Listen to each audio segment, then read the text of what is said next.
Est-ce que actuellement dans votre vie, vous vous sentez entre 2?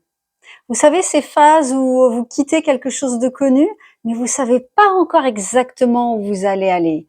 C'est assez inconfortable. Alors pour ça, je vais vous donner 5 conseils pour traverser au mieux cette période pour vous.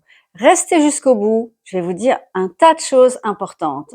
Pour ceux qui ne me connaissent pas, je m'appelle Valérie Richard, je suis coach en loi d'attraction, autrice de livres de développement personnel et facilitatrice de biodanza. Alors la première chose, c'est d'accepter de ne pas savoir où aller.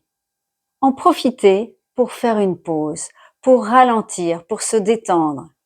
Et c'est là où vous allez avoir l'idée du chemin que vous avez envie de prendre.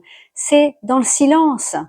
C'est en allant marcher dans la nature, en lisant un bon livre, en parlant avec des amis. C'est pas en cherchant devant la feuille blanche pour absolument trouver l'idée qui vous fera avancer dans telle ou telle direction.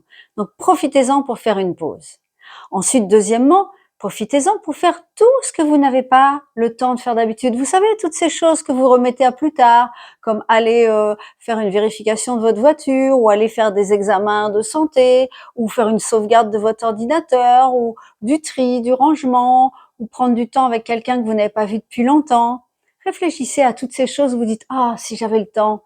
Eh bien, faites-le maintenant. Vous allez voir, ça va vous faire du bien.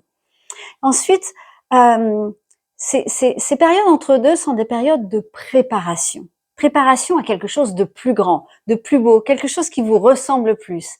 Alors préparez-vous. Préparez-vous en prenant soin de vous, en vous faisant des bonnes choses à manger, en allant marcher dans la nature, en faisant du sport, en méditant, en prenant le temps.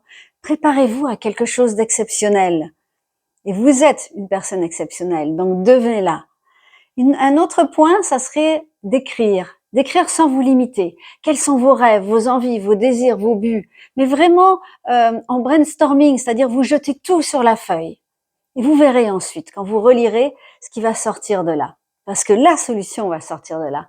Et le cinquième point, et non des moindres, c'est garder cette confiance à l'intérieur de vous que quelque chose de grand va arriver. Quelque chose de fantastique, quelque chose de meilleur.